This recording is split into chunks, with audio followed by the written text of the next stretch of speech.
Good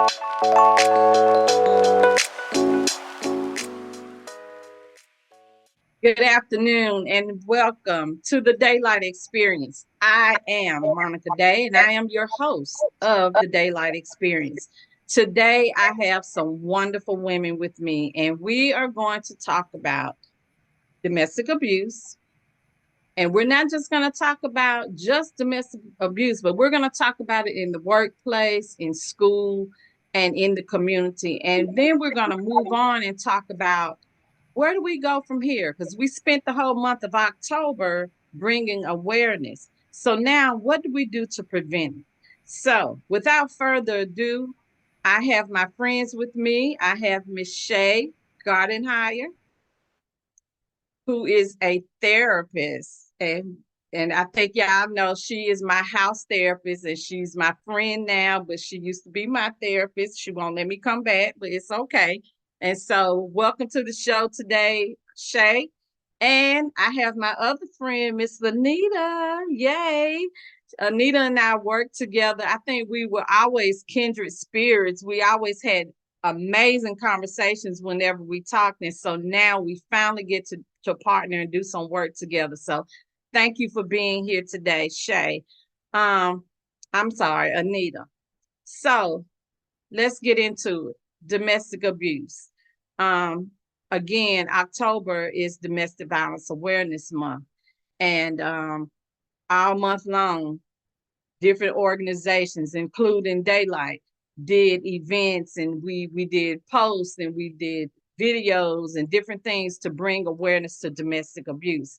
And so we talked about, the physical part of it, the mental part of it, and the financial part of it. But now I want to talk about domestic violence in the workplace because, as I have said before, domestic violence goes to work. So if you're a victim or you have suffered domestic violence or you're a survivor, at some point it followed you to work, it followed you to church, it goes wherever the victim goes. So, ladies, I'm going to ask you to unmute and let's jump into this conversation. Tell me, um, what have you seen in the workplace? Do you know? I mean, and of course, we're not calling any names or anything, but I know Anita's a teacher. And so, Anita, tell us what you're seeing in the classroom because we know that if domestic violence is going on in the home, kids are seeing and hearing it. So, talk to me. Yes, as an educator, I see kids from so many different backgrounds. But in the case of domestic violence, as you say, not saying any names, I actually have a lot of information as a special education teacher. I can read through so many different reports and I can see different things that students have gone through that are confidential. But when I read through some of the things that are going on at home, and I can look and observe and make a connection between what I have just read in this report and what I have been experiencing the past 2 or 3 months at school, it starts to make so much more sense of why a student behaves the way they behave, either whether it's positive or negative. Sometimes it's extreme misbehavior and sometimes it's extreme clinginess to me.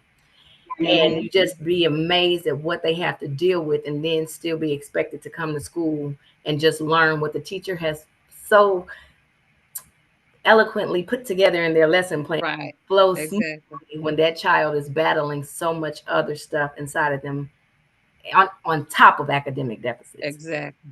Exactly. Exactly. Chae, talk to us from the therapist standpoint part. Um, you, I know you've counseled children before and mothers. So tell us what you're seeing and hearing.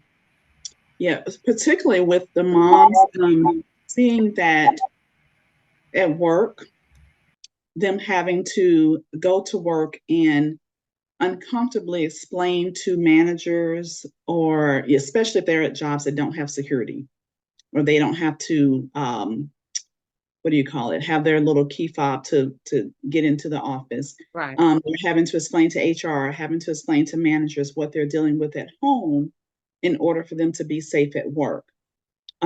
But also with the schools having to, because I did this, I had to do this, having to let the schools know, the office know that this person is not allowed to check this person out because there's a temporary protective order against that individual, Right. making the teachers aware, because sometimes it could have been the case where that person used to be able to do that. Mm-hmm. And now it's changed because of the domestic violence, and now there's a protective order. So you have to make everybody aware of things because now the switch has flipped. Right. So it becomes the worlds become very different.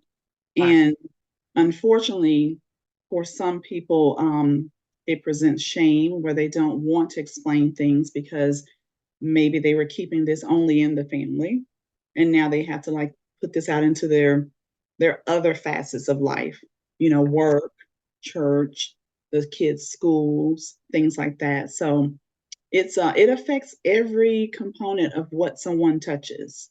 Exactly. Mm-hmm. Exactly.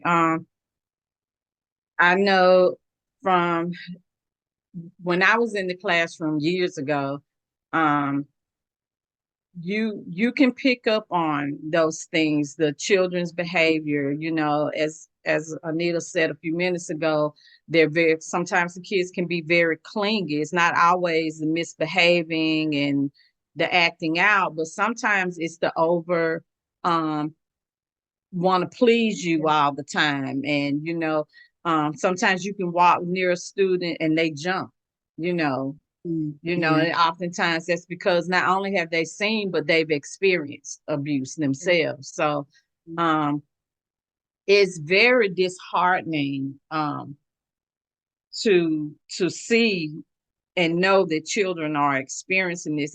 It's very disheartening to know that anybody is experiencing it, but children especially because they can't do anything. They didn't choose to be there, but yet they're stuck in a situation that they have no say about. There's nothing they can do.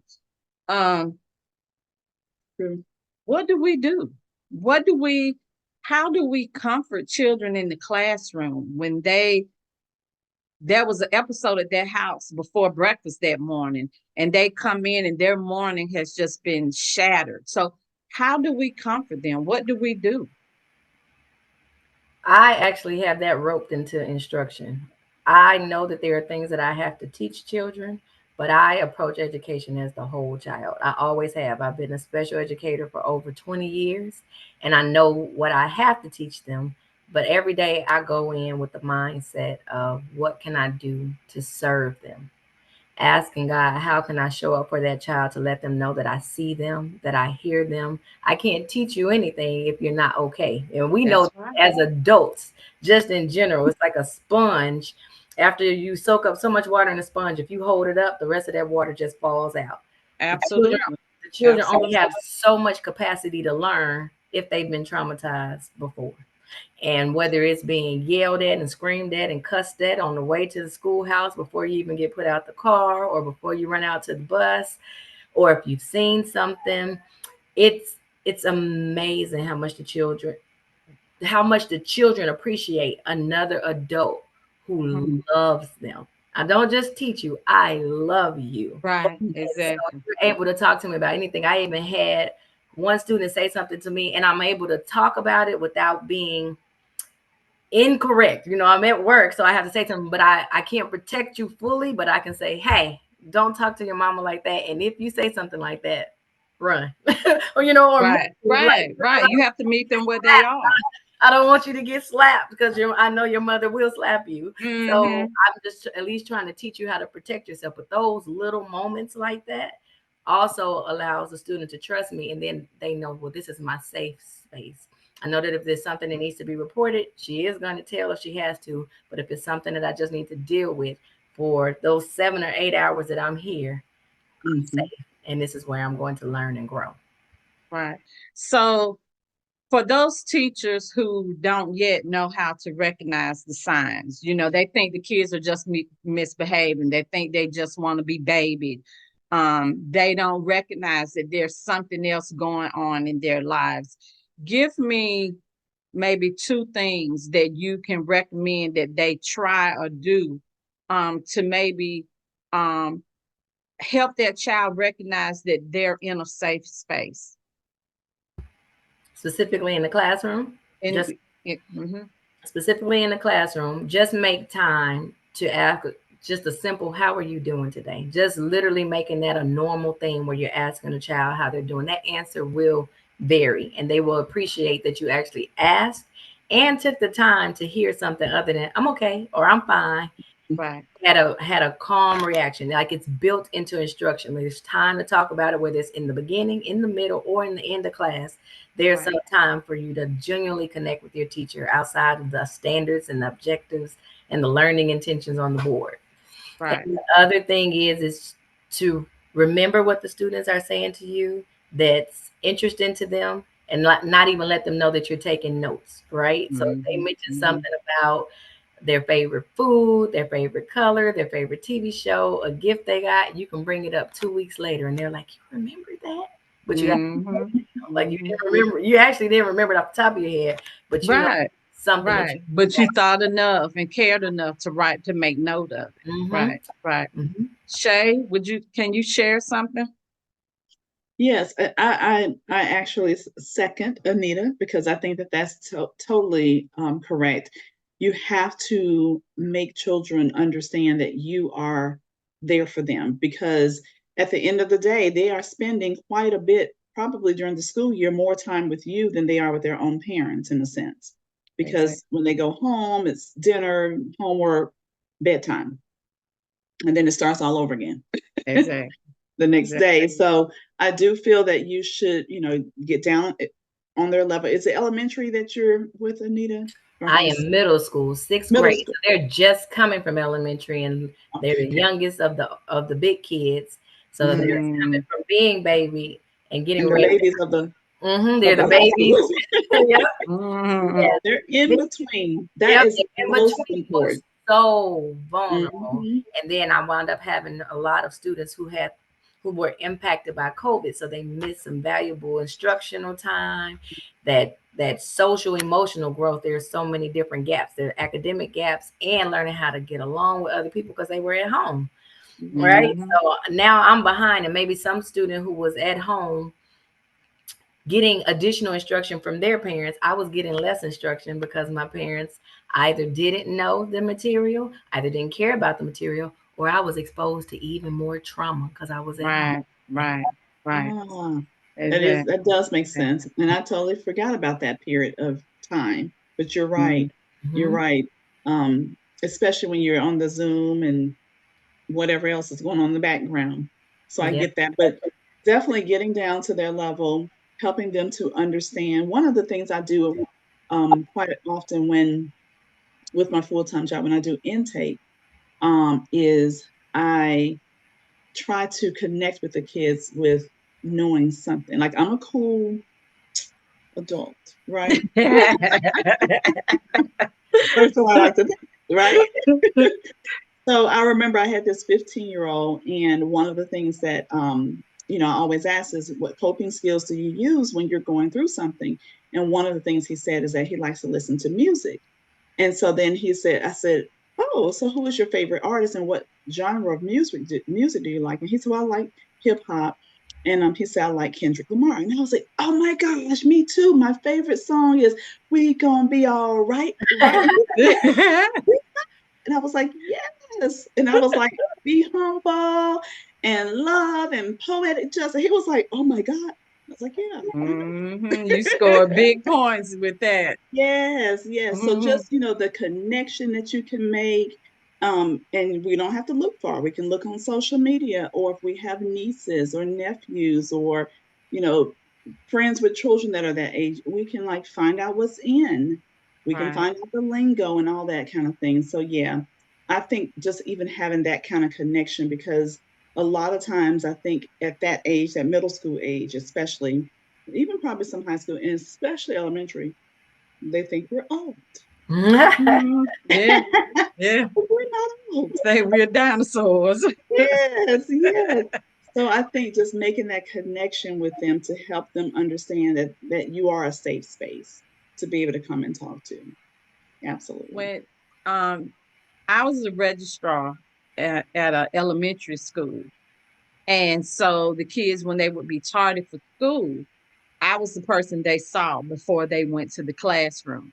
And so I could always tell when some stuff popped off at home, because when they came in, they were dragging or the face was up or whatever.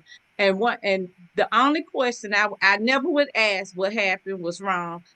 My question was, have you had breakfast? Because I Mm-hmm. knew if there was an episode, you didn't have no breakfast and you've already missed the line for breakfast here at school.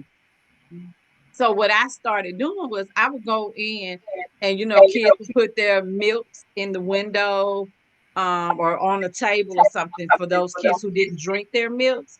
So I would gather those, and I had a refrigerator and I would put them in there. And then my kids that came late a lot and I knew was having some stuff going on, I found out what kind of cereal they like. So I started buying big boxes of cereal to keep in my cabinet in my office. And so they would come in and they knew, they didn't even have to ask. They just get a bowl, sit down at the table, fix them some breakfast. I call down to the class. They're here. They're having breakfast with me. They'll be there shortly. And we would sit and talk. And then if they felt like it, they may tell me a little bit about what happened that morning, but I never asked.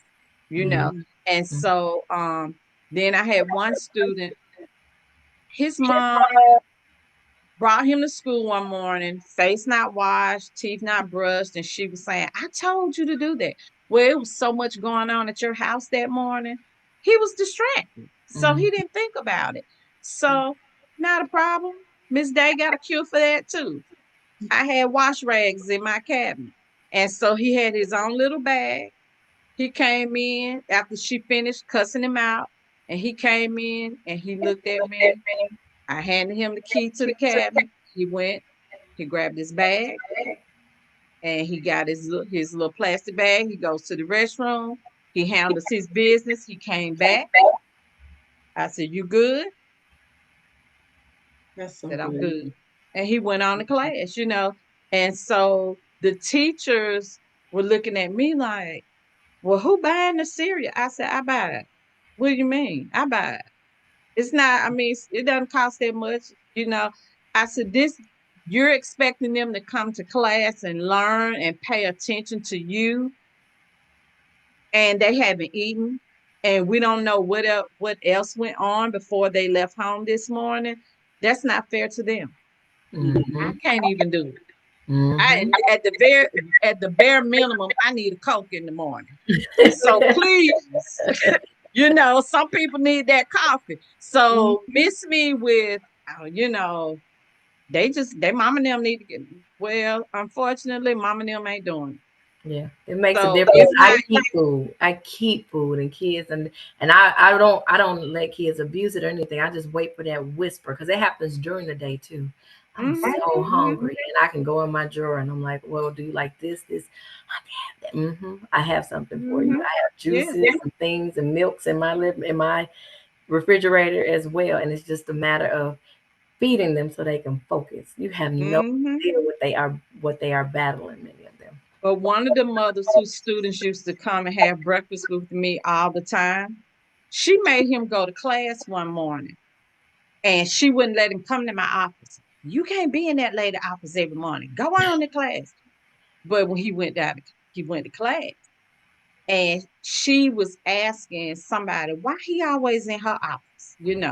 And she I guess they didn't want to tell her that we knew stuff was going on, but she had made her rounds through the building, and when she was leaving, he was sitting at my table eating breakfast because he went to class, but his teacher sent him back because he had not had breakfast, and she knew what he was going to be like.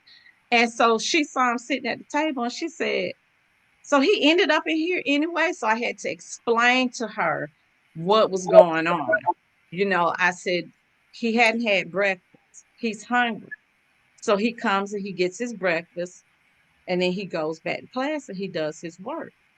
And she said, oh, the next month when she got her food stamps, she came in and brought me almost every kind of cereal you could think of.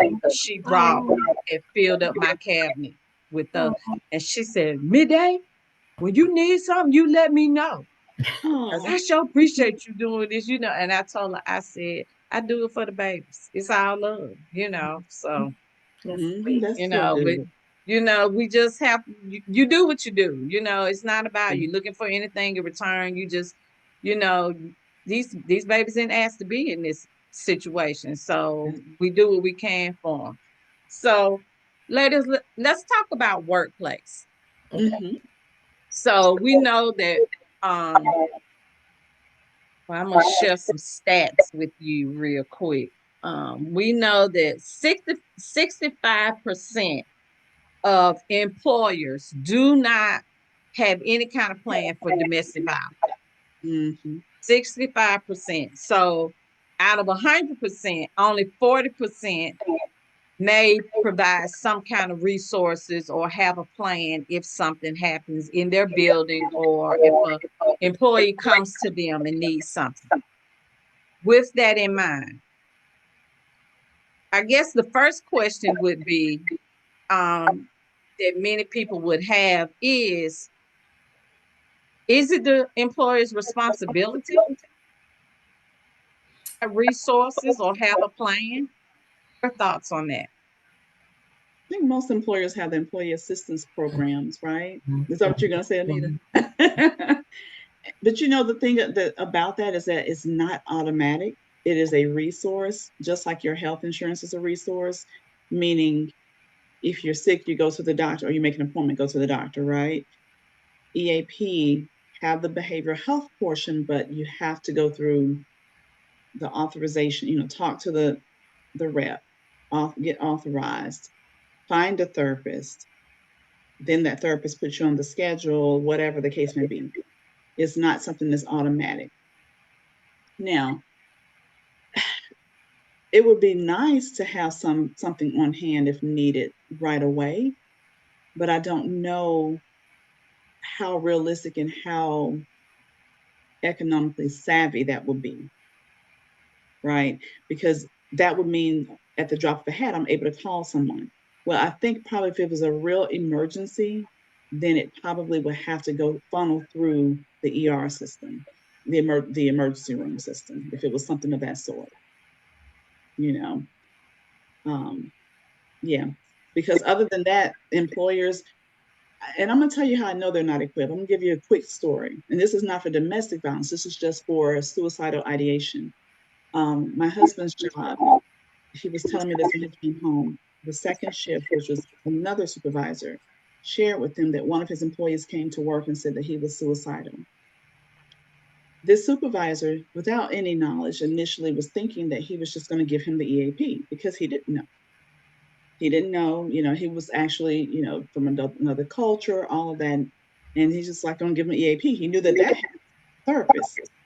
But when I shared with my husband, I said, definitely you want to contact HR. And they did eventually end up contacting HR, and HR was able to provide them with 988, which I said was another good start. So what I did tell him is that that showed me that a lot of companies are not equipped in knowing how to handle that. Like someone comes to you at work and tells you as a manager, I'm suicidal. Like the manager, without having any mental health experience, is probably like, what do I do? Because he probably was thinking, well, I'm gonna give you the EAP and then, you can go ahead and go to work, Right. because they probably don't understand, like he sees him sitting in front of or standing in front of him. So he's not thinking that he's, going to do anything right then and there, whatever the case. But then I told my husband this, I said, at no cost, I will come talk to your HR department and I will do an in-service with the managers to help them understand what needs to happen in situations like that, because companies need to know. So that companies are not equipped unless you work in behavioral health and it's a behavioral health company. Then you might be a little bit more equipped to it, right? Exactly. But just a regular company generally does not know how to handle things like that. And unfortunately, a lot of schools are not equipped either, even Mhm. though we do the workshops and the professional development and do all these trainings at the beginning of the school year on suicide prevention. Um, we don't we haven't done anything in I haven't seen anything on domestic violence. So correct me if Mm. I'm wrong, Anita, but I don't think I've seen Again, anything. it well, let me tell you, I I'm going to piggyback off of that employee assistance program. That's the way that they catch all. Because I will tell Right. you, a lot of people don't know that it's domestic violence sometimes until they get out of it. Yeah. Oh, They, absolutely. they wouldn't Wow. even think that it's domestic violence, right? So you have the extreme things. And I would think that if you have someone that came into a school, I'm going to give them enough credit to say they would immediately go to the social worker if it's extreme, right? That's it.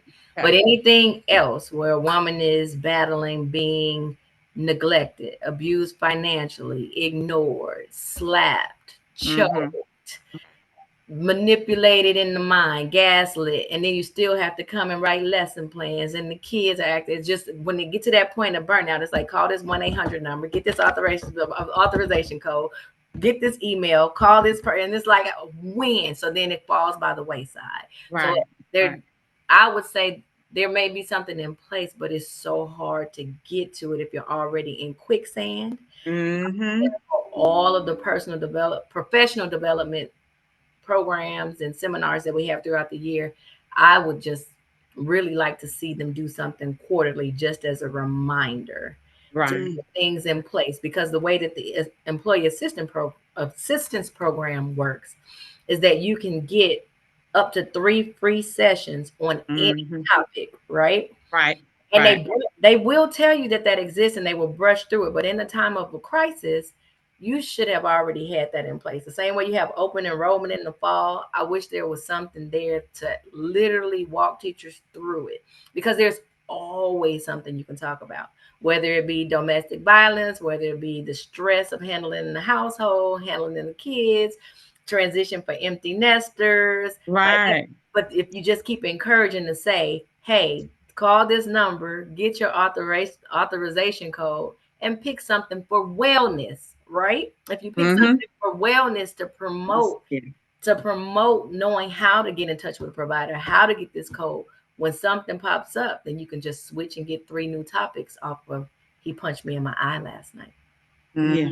It's Yeah. Yeah. already there. Make sure that Yeah. they have that in place the same way you make sure everyone has their TEKS evaluation form always checked on and filled out. Make sure you have your wellness plan for your mind and your body and your heart and your spirit set up so that you can Right. fully show up for these students. Exactly. Yes. Exactly.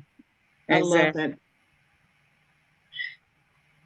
You know, this year, Daylight added gun violence to our platform. I could not continue to do the work that I do and not include gun violence because domestic violence and gun violence intersect. Um, and so oftentimes we don't know when a coworker is experiencing domestic violence or what they're going through at their home because you know they come to work, lesson plans on point, the makeup is on point, or they're doing their job, but then that the their perpetrator shows up in the building. Mm. Mm. I think a few years ago there was a report where a teacher was in her classroom and her perpetrator showed up at her job and shot her in her classroom.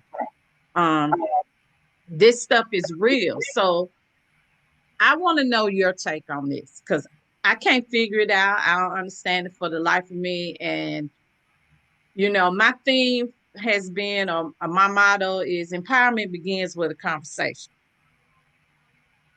But here's the problem I'm having. We know domestic violence is in the news every day. Gun violence is in the news every day. It goes to work, it goes to school, it goes to church. Women are in the hospital. Men experience domestic violence.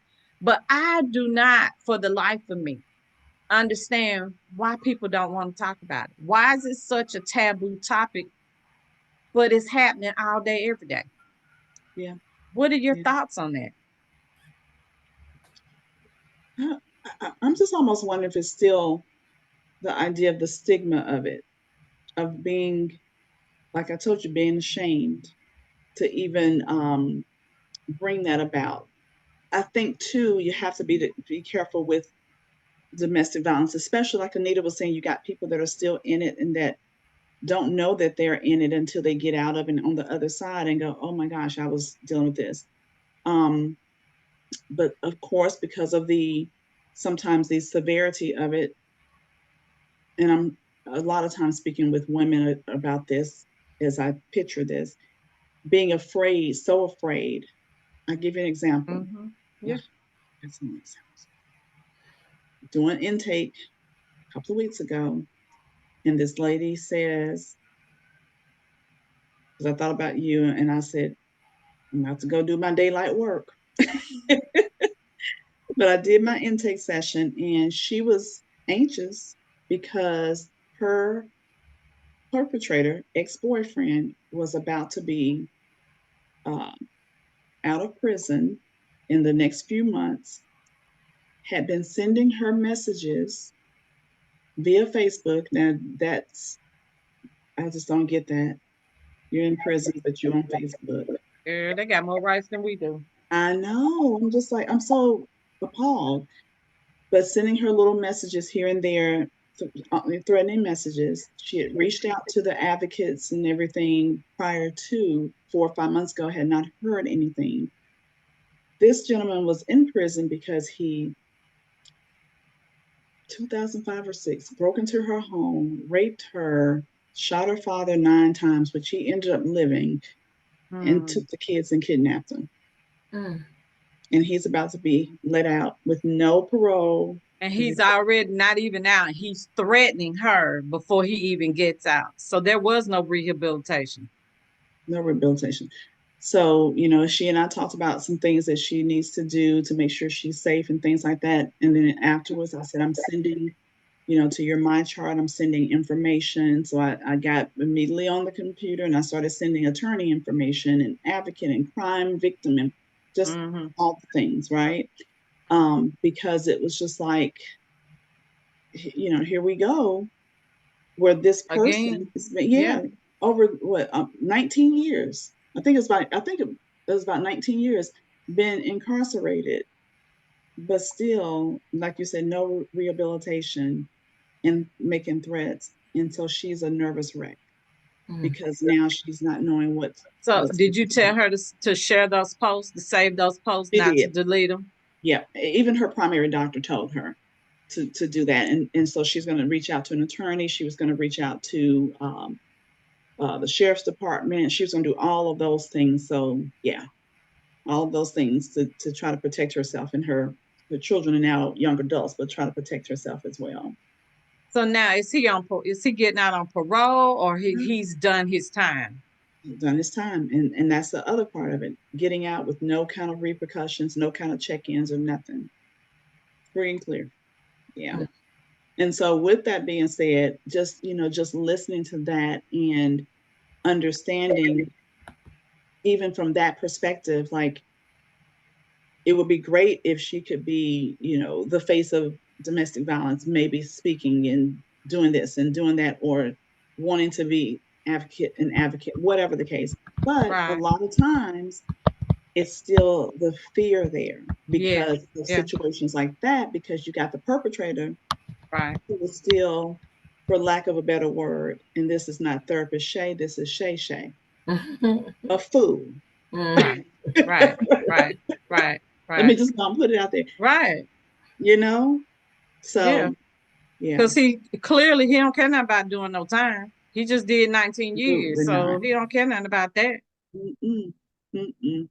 And so, yeah, Wow. so those are the things so that's why, I stand, I sit, I crawl, I lay, I cry with you because domestic Right. violence is just, it's just too rampant out there. And like Anita said, women are coming to work as teachers or administrators every day, and you're not really knowing about what's going on at home with even Right. the. Mm-hmm. Exactly. Exactly. It's very that's hard. That's hard. Very difficult. I mean, I don't even know what to say. 19 years, no rehabilitation, and so you have stewed those whole 19 Yeah. years, and I bet he's got a plan. He know what he's gonna do when he gets out. Yeah. And so That's right. now the thing is, getting her to safety and Yeah. making sure she's safe, and even those her kids, because even though they're adults, we still Yeah. got to make sure they're safe. They're safe, and because they could probably easily be manipulated if not. Right. And what about her father? He's 19 years older than he Oh was, yeah. Well, he actually he passed. She said 5 years ago, but not from that. Oh, But he's okay. so he's Okay. deceased now. Yeah, because I did Okay. ask about that. Hmm. Wow. I was Wow. invested in that whole thing, so I was, but like I gave her all the information and all that, and yeah, I went from there. So, and she's passed on to therapy now, so she can get the support she needs and Right. everything from the Right. therapy. Yeah, Right. Right. yeah. So, Chae, talk to us about the difference in just therapy and trauma therapy, because I think that as survivors, Mhm. whether it be domestic violence or gun violence, that I think trauma therapy is something that a lot of us need and probably should get. And we, first of all, it's hard to get us to go to counseling, period. Yeah, But you know, so talk to us a little bit about the difference in the differences. two. Yeah. Mm-hmm. So when you have a therapist that does therapy, like for myself, I don't do trauma therapy specifically, right? So I'm not trained in what they call EMDR. Um, I'm not trained, excuse me, in cognitive processing therapy. I'm not trained in specific therapeutic approaches. Okay. I do mainly low acuity and some mid acuity. Okay. Um, there is the difference of, like when you and I work together, for instance, I was not doing specific things like the EMDR, which is the eye movement desensitization type of therapy. Okay. There are specific things that you do. It's not just you sitting there talking and sharing your story and those kind of things. There are specific things that you do when you do trauma therapy. I have a colleague who is a hypnotherapist, and so she actually is trained to do to hypnotize individuals and of course bring them out of hypnosis before the end of session. But it's something that is done to help the mind heal. The brain is so powerful. Right. It's so powerful. And I say that in this that um, I'll give an example. When you have someone that has what they now call dissociative disorder, identity disorder, which is what we called multiple personality disorder back in the day. Mm-hmm. Mm-hmm. That's when someone disassociates with themselves, who is Mm-hmm. who Mm-hmm. is the real person, so to speak, Right. Right. and they develop what they call other parts. Mm-hmm. And those other parts have protected them during trauma Mm-hmm. from the real person, Right. them, Right. experiencing that. And that is the mind splitting. Mm-hmm. Mm-hmm. It may be, and I dealt with someone like this in my old job, and I don't treat that because I just don't treat dissociative because it takes you on a whole different path. Yeah, I'm sure. And that's something that I choose not to do for my own mental health, right? Mm-hmm. But I remember having this lady in one of my old jobs, and her husband had to explain to me that, she has these different parts. And the two that he did explain was she had this, he called her a wife beater woman, which was like this tough woman persona, and Mm-hmm. she had a little timid boy personality. And so when I would talk to her and then I talked to him, I said, now, if you can help me understand, who was I talking to? And he said, you were talking to her. That was her personality. Yeah.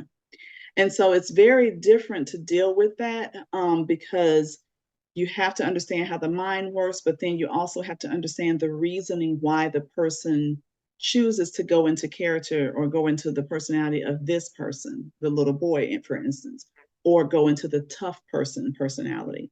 But when dealing with those levels of therapy, you have, just like you have your internist, your primary care physician, they do general, but then Mm-hmm. you might have a gastroenterologist, you might have your podiatrist, you might have your um, rheumatologist, Right. whatever the case may be.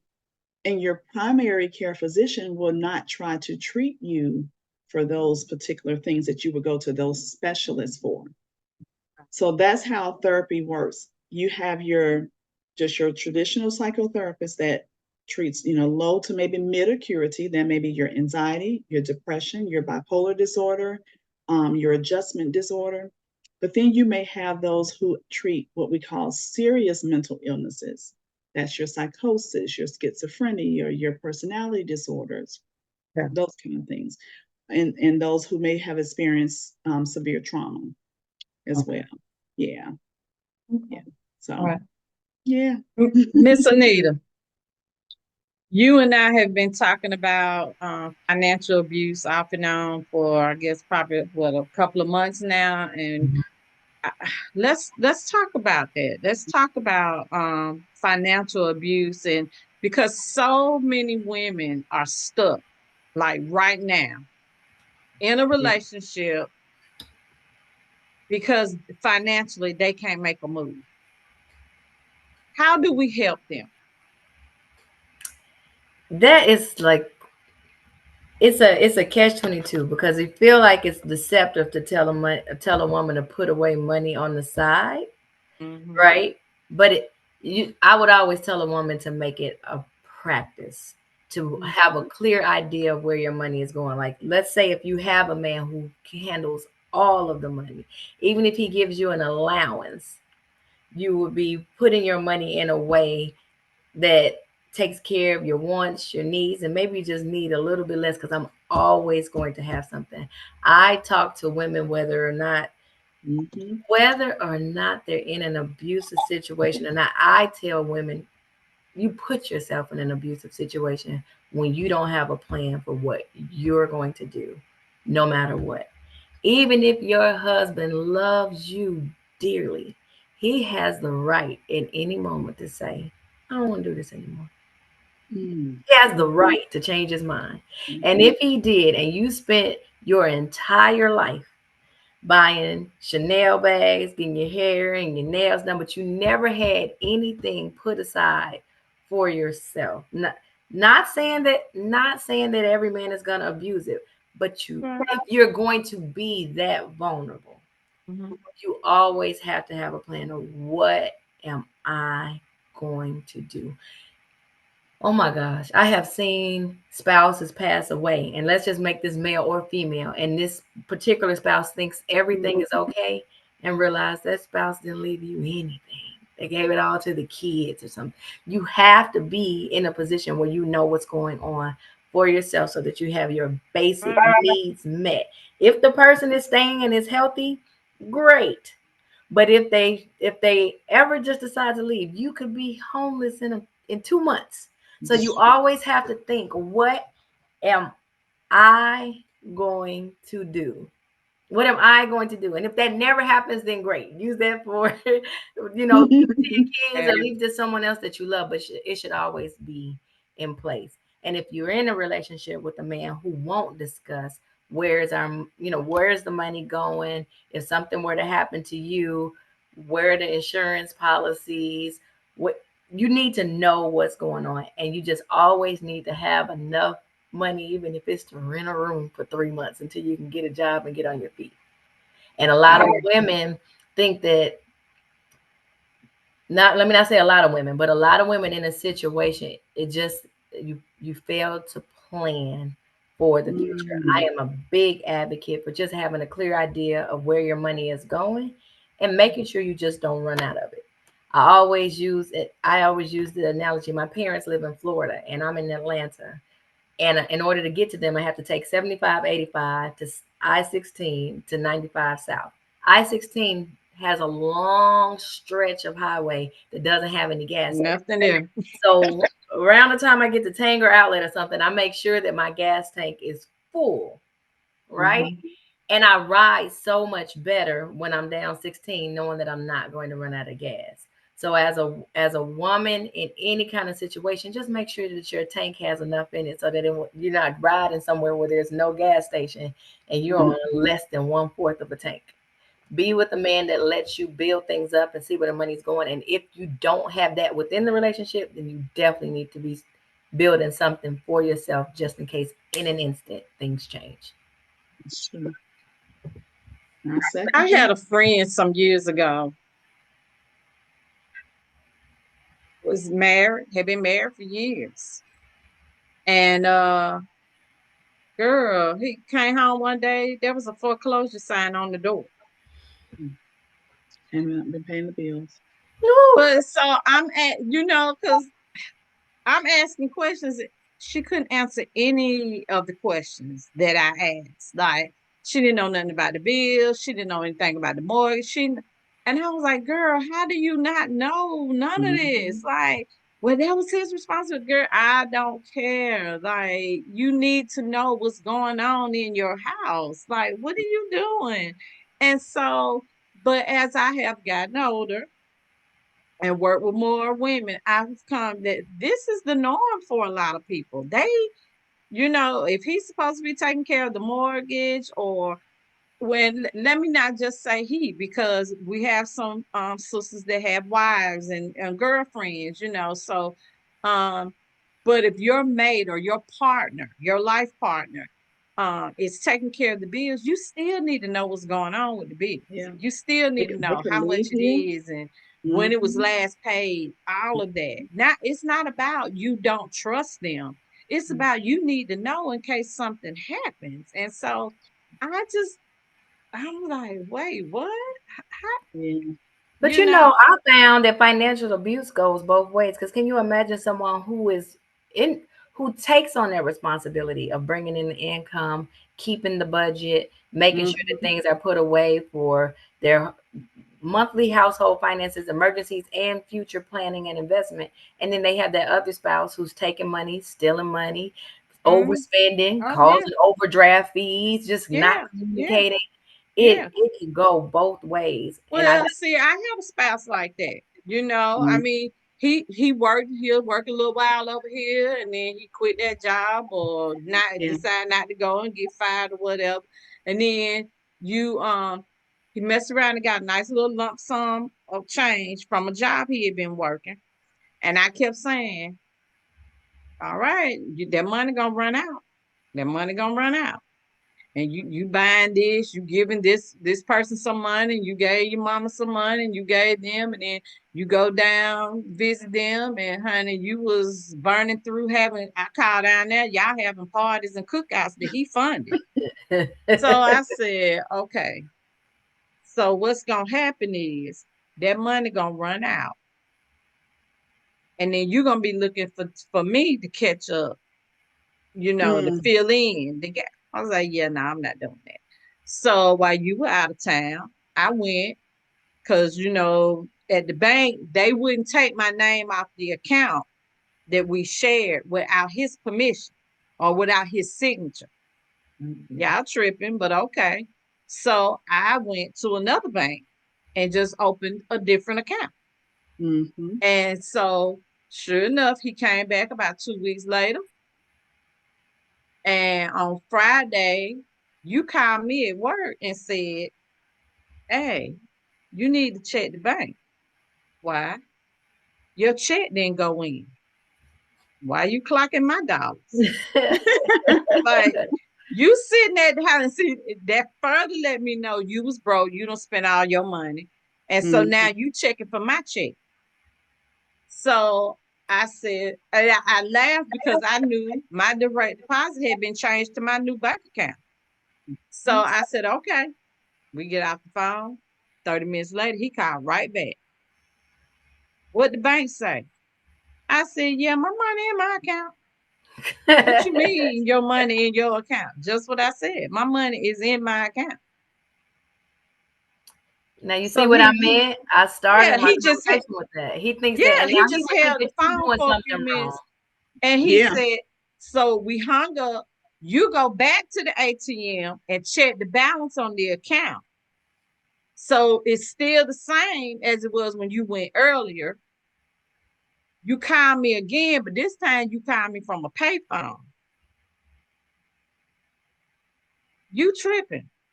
I'm at the bank and I got the receipt in my hand and it says this. I said, oh, that's your account, boo. I got my own account. What you Mhm. mean you got your own account? Just what I said. I said, because see, you was spending and partying and doing all these things, and I knew you was gonna run out of money. So now I wanted to make sure your money was your money and my money is my money. Absolutely. And so, oh, you tripping, you tripping. And so I mean, girl, he was done. Like you could see the Mm, fork in him, he was done. mm, So I got our work, later that day. I picked up the girls. We did what we normally do. So I get home where you sitting at the house because you ain't got no money. yeah. And you mad about it. Because see, you thought you was gonna go to the ATM and get some money. Well, I already know how you do. I would have written a check for a bill and then the check will bounce because you've been back and forth to the ATM. No, we're not playing them games. No, I'm not doing that. Yeah. So Mm-hmm. I mean, ooh, but see, so that's when you knew, okay, yeah, I don't have the Gotta control I take thought every I step. had. Yeah. And so, you know, and I told him, girl, listen, I was even willing to give you some money to pay you to go back down there to your mama's house. Like, I mean, that's where I was at that point. Yeah. And I was like, yeah, this is not working. Like, Mm-hmm. I don't work 40 plus hours a week for you to think you're going to spend up all my money. Like, and then you Right. don't want to work. Like, we're not doing that. No. Yeah. And Yeah. so finally, then he went out of town. He worked for a couple of weeks. He went back down there. You went down there, you spent up all your money. Mm. You called me and said, hey, can you wire me some money? Why would I do that? I need some gas. Wait a minute. Mm. You out of town and you want me to send you some money for gas to come back here? And Where you your just had a mama them lump at? sum of money. Mm-hmm. Yeah, I want to do. I said, yeah, I ain't gonna be able to do that. So you see, Like this I don't know. circles back to the original question that you asked me, like how do Yeah. you avoid that financial abuse ahead of time? Conversations like Anytime. that, knowing different people's mindset and responsibility with money. Right. Yeah. Even for myself, I am a single 47-year-old woman and I desire to be married again, but I wouldn't want to be married to a man who wouldn't broach the conversation with me to be open to having our own separate accounts for just free spending, one account for the joint bills, and then another account for major things that maybe we both need to sign before you can take some money out of Exactly. that account. But it Exactly. gives you that autonomy in your 40s that if I am a little more responsible, I shouldn't join forces with a man that has the mindset of a 20-year-old that would drain my account or take the money that I worked so hard for when I'm almost 50 Mm-hmm. years old. And it doesn't mean that I don't trust and it doesn't mean that they're abusive, but I think it's an abusive situation to not even be able to talk about it or respect the desire to be able, Exactly. okay, maybe, and even when things get tough, like whatever debt you had coming in, you can resolve that. Maybe we can throw some things at that together from the joint account that we have, but you have to have some money to the side that's just yours. Rainy So when day. maybe that man goes and buys him a nice bag and some expensive shoes and everything is tight, I can still go get myself a salad and a nice little cup of Dr. Pepper with ice in it and have the service. Hey, is there anything else I can do to help you, ma'am? Like that feeling of being served because I Yes. can go have a Right. $25 dinner versus lumping it all together and say, we don't have money for you to go out to eat. But Yeah, those are I don't conversations want that to be need to there. be To be like, had. I can go eat Right. Yeah. That's Absolutely. a conversation that needs to be had before you marry before. somebody. Yeah, before and you that's why marry. you said that was the question you asked. How can we avoid that? Conversations, Conversations. communication, Right, understanding right, what are you going to do to make Yeah. sure that you're not a woman honey. Let standing me tell you. beside a man Yeah. with a sign and Yeah. with a tent, and you could have been in a position to help instead of letting him lead you into a ditch. Right, exactly. I did premarital counseling one time, and for this particular program that we the engaged couples were going through, when they got to the financial part of it, they each were supposed to bring in an envelope a copy of their credit report, Mm. right? And then in the session, they would exchange. He gets hers, she gets his. They can look at it, and then they can discuss. At home, they don't discuss it right there in that session. They can take it home and discuss it, and then if some things come up, they can talk about it in the next session. Well, this young lady came. She had her credit report in the envelope. He didn't have his, and he said he told her, he said it ain't none of your business. It's all Dude, her she get business. ready to marry you. That is her Wow. business. It's all her Because business. your credit getting ready to become her credit. Like, he said, no, that ain't none of her business. She don't get to see my credit report. That was already a red flag Hmm. that was lit Well, for on the me, there was bottom. some other red flags even before we got to that part. Oh, okay. But see, she didn't see them. And even in the separate sessions I had with her, I asked questions about, different things. And it was like she just, yeah, he See? do. But I Mm, think unfortunately in our society that so many women are just desperate to be married or in a relationship. Yes. relationship. Yes. They have in their mind decided Mm-hmm. I can deal with that. I can put up with that. Mm-hmm. Mm, It used to be people had a list of things that they mm. weren't going to deal with, their pluses and like, oh no, we're not doing that or whatever. I don't And think people have they lists don't anymore. realize. They just go with the flow. Mm-hmm. And I think people a lot of times too don't realize men, women when they're in relationships, and like you said, they allow that desperation to have this one thing, the relationship, the marriage, to forego potential values, or they don't know their values. Um, and they sit and they say, okay, well, as long as I'm not getting hit and talked to a certain way, I'm not Mm, abused. right, But right. not Because they don't realizing, recognizing, recognize financial abuse. They don't, yeah, yeah, yes, the mental manipulation, things like that. yeah, yeah. I was going to say, add something to that, Anita. The flip side of what you said too, I think as well, is if you do, because I do think like you, I do. My husband and I, we are blended family, second marriages, and we both agreed to this.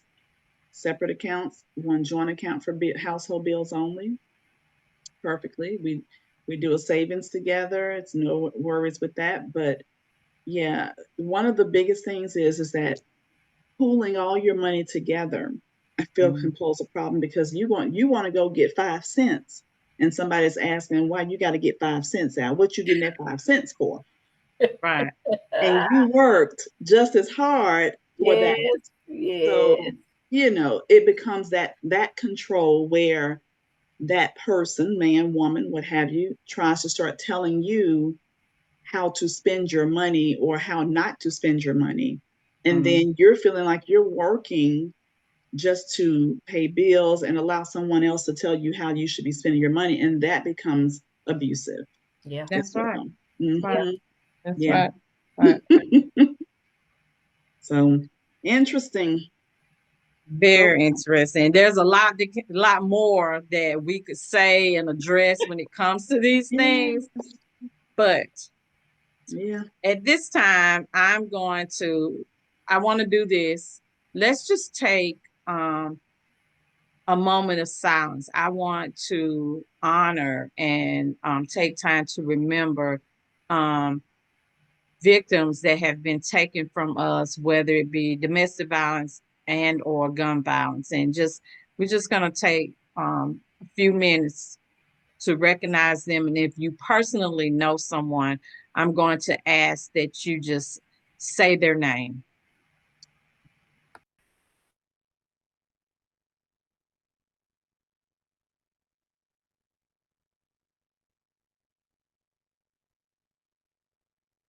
I mentioned former church member of mine I grew up with. Her name was Sheila Franks, who lost her life, I think we were probably in our 20s, to domestic violence. I'm going to mention Crystal Evans. I didn't know her personally, but I knew her story. I lived part of it, and her life was taken right after her divorce was final in Griffin, Georgia.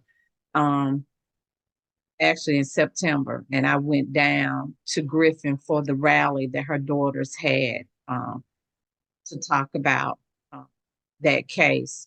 And what I want to say is that I'm so sorry to her daughters. Um, that last year of her life was horrific for not only her, but for her daughters as well. And as I watch on social media, as her daughter is, trying to wrap up her mother's business and for them to start the process of moving forward, it is very it gets hard to find out her mother who had her own business and this man was trying to sabotage the business and she was having to hide um equipment and hide cars and hide trucks and different things. And so um it's just really sad that our sisters, our daughters, our mothers and grandmothers are going through this. And again, I reiterate that men are victims as well, but however, women, we are the majority when it comes to being abused and being killed by an intimate partner.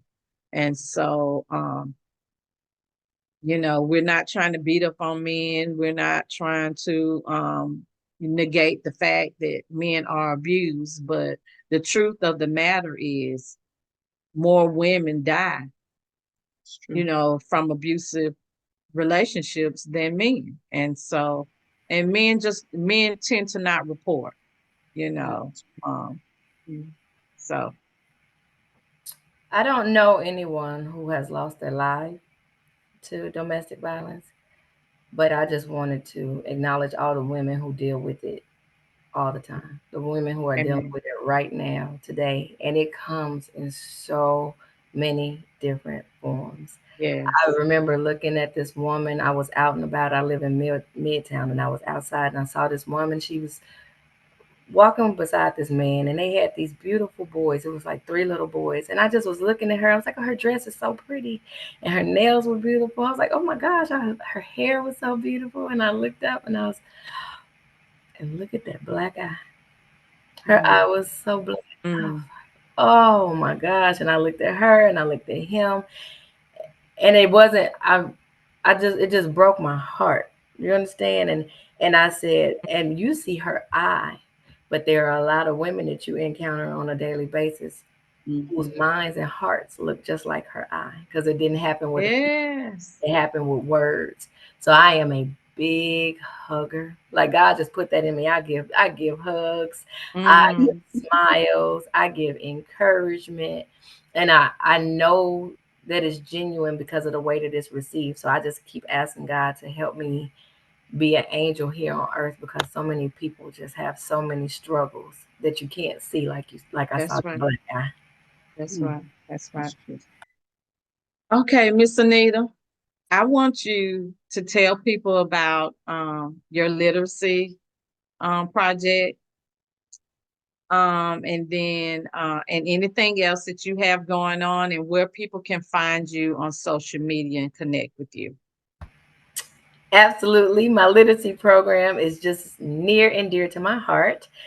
I am Miss Saw how Anita. she lit up when I I just said lit up. that. I'm so excited. You remember I told you about those students in middle school who struggle and they missed that time during COVID. There are so many students who struggle with the basic skills they need to actively participate in class. The reading skills they need to read the classroom board, to read the instructions on the homework, the classwork, the test or the quiz. I can't even read the instructions. So as a special education teacher, I'm in the room and I'm reading with children who are in the sixth grade, but they read like they're in the second grade. And so they're struggling. So I wrote a book called Stories for Me by Anita Cherie. I am Anita Cherie. And the book is written for and dedicated to middle school students who struggle with basic reading. So I took all of the sight words from pre-K through third grade and I placed them into a creative book with older children on the cover to catch their attention. They would never pick up a child's book without basic reading, but they pick up that book because they see themselves and then they're reading for the first time on their own in a very long time. And it is so rewarding. It never gets old to find a student who struggles or a student who's misbehaving because they struggle and they're hiding it and put that book in their hand and watch them just turn the pages. And I try to take it in like, I'm not done. I'm not done. And I'm like, yes, yes, yes, yes, yes, yes. It is written specifically for middle school students who struggle so that they can have that starting point to go back and read any book that they want. I can be found as Anita Cherie on Facebook, ANITACHERIE, and Dedicated EPSI. Dedicated EPSI is the educator who builds self esteem. That's Dedicated EPSI, EBSE, on Instagram. Okay. Do you have a picture? Do you have the book in your possession? I do not have it in my possession. It's usually on my desk. I will hold the picture up, Oh, but I took it downstairs because I have an order and I have some that I need to go deliver. So I'm super excited about it. I carry it everywhere that I go. I have a bookmobile now. I bought a car that I'm getting ready to wrap with the children on the car with the literacy mountain on the side. Where Oh, I can pull up to Anita, I parks, love that. homeless shelters and after school programs and give the books away because people make donations to me as well. So some people buy the book from Amazon or they buy it directly from me. And then some people make donations to me, like Miss Day has. And I buy books and I give them away to children in need so that they can read. love Okay, that. I'm about to explode. So this is what I want to do. My birthday is in January. Mm-hmm. And I had been thinking, I was like, okay, I want to do some kind of campaign, something, fundraiser or something for my birthday. So, Miss Anita, what we're going to do a book campaign, books and blankets. And so, what I want to do is those books, anybody that buys a book, I want those books to go to some shelter. Yes. Oh, that would be so wonderful. Every child gets a book and a blanket. Oh, that would be so So that's wonderful. gonna be my birthday campaign. Books and blankets with Anita Cherie. Yes. I I'm love here it. for it. I I love love it. it. Yes. Oh, I I love love that. Oh, I love that. All right. All right, Okay. Miss Shay, what Yeah. you got going on, hunty? Well, it's not as elaborate as that, but I am jotting this down because I definitely want to be a follower and a supporter. Yes. And you all let me know when you all go, and if you go and pass things out, I would love to go with you. I'd love to do that.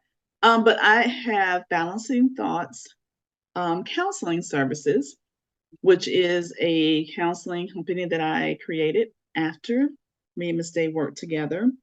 And I do virtual only because I love being in my home and being less stressed. And I want you to be less stressed too. So I counsel adults ages 18 and up, individuals, women, men, couples. Love my couples. I love love. I love helping love either helping couples, I'm sorry, decide that they're either going to work things out and stay together or that they are better apart. So either way, I'm okay. I But love yeah. But at the end of the day, love doing therapy. I do therapy every week. Um, Now, over the holidays, because it's the holiday time period, I'm doing every weekend, every Saturday. I do have, even though it sounds really busy, I do have my own time. I work Monday through Friday full time, do therapy Monday, Tuesday, Wednesday, and every Saturday morning. So that's me. But other than that, and I am the, what do you call me, Monica? The resident She's our resident therapist for therapist. Daylight. Yeah, Yes, for daylight. she's our go-to therapist for Yes. anytime we have something going on. I say, "Oh, we need a mental health specialist, baby." So she's there, and I really appreciate Absolutely. her. And so, guess what, honey? Anita has joined us. She's going to be our financial guru. So we're going to be doing in the Yay. coming year. We're hoping to do some financial literacy classes for women. So yeah, I'm excited about that. So And because Monica, I let me know I mention could use too, one. Uh-huh. starting January, Daylight will be featuring in the newsletter um, articles that I will do and write that are going to be geared towards mental health. So each month will be a different mental health article Yeah. in Daylight's newsletter. So Mm-hmm. that's something that Yeah. Monica and I are partnering on. Yeah. And then Anita's gonna do financial literacy articles as well. So I yeah, am we super excited about that because, as I told Ooh. you all, I'm an educator, a special educator over 20 years. And what happens is we have the teacher retirement system, and they pay us a percentage of our income after we retire. And after listening to a gentleman come from the teacher retirement system and talk to people about what they have, a lot of teachers do not know. A lot of teachers think that they're prepared to retire and they don't have what they need. So after talking to him, I wound up going through the program and becoming a certified financial educator instructor. And all that is a teacher who knows how to teach the basics of financial literacy using the skills of a teacher, because the information is there, but people don't always know how to present it because they may not have the skills to as a teacher. So I'm not proclaiming to be a financial advisor. I am a teacher who knows how to teach you how to get organized to take your money to a financial advisor, to take the money that you already have so that you can give, save, and spend based off of my expertise, my life experience, and my ability to deliver that information that I learned through the course. So I am a certified financial Okay. educator, and I will be writing articles in the newsletter coming January Yay. to Monica. So go I'm help us. excited. Yes, Women, girl. God is working Amazing. this thing so many out. Like, oh industries. my Yes, God. So yes. all right. One more thing. Healing work. One thing. Share one thing with our listeners for healing Mhm. work for them, whether it be financial, mental, um, self-care, whatever it is, just share one thing. All right. So I'll go first, and what I'll do is I'll make it simple. I will challenge everyone to do at least one thing a week for self care. It can cost money. It doesn't have to cost money. Give you an example. It can be something as simple as curling up on the couch and watching a wonderful movie, a rom com. You can watch, I wouldn't say a horror movie, maybe suspenseful, not horror, but suspenseful. Mhm. Um, you can watch a documentary, docu-series, but do something for you. You can even do something that costs a little money. Take you to lunch. You spent all your time with you. Learn you. Take yourself to lunch. Do something nice for yourself, because practicing self care and being intentional about self care helps you to also learn how to have more self love. That's Yeah. good. Yeah. That's good. I love it. And my tip for self care is for, what did you say? Hers was self care. What is this? This is a tip for just Your healing work. One Your thing you healing work. recommend. Yeah. healing work. The healing work Mhm. is taking life in seasons. Now we have seasons throughout the year, and they just erase the time and just treat it like a season. Everything that you're going through in life, it's going to change. And during that season, look for the joy that's coming. Like if you're feeling rough, just know it has to change. That could be 6 days from now, that could be 6 weeks from now, that could be 6 hours from now, but it will cycle through. So look for the joy and the gratitude in each season. Mhm. Don't try to rush it and make it go away all the time, because you're learning and you're growing in each season. So think about it when it's winter time. You can't be like, oh, I wish it was 97 and sunny tomorrow. It's cold because it's winter, because that's the season. So Right. get I joy like in that. this season, to accept that this is that season. What joy do you find in this season? And prepare to switch to the next one. Because if you go into summer with a big coat on, you're going to be too hot and you have to take it off, right? So just keep cycling through. Inhale love and Yeah. gratitude all the time. Yeah, Uh, absolutely. I like that. I like that. This is a season. Right. Yeah. So, with that, ladies, I want to thank you so much for tuning in. And I want to thank you guys for being here, sharing your expertise, your experiences. I think for me, the healing work is my big thing is empowerment begins with the conversation. And I really do believe that, there's a saying that says closed mouths don't get fed.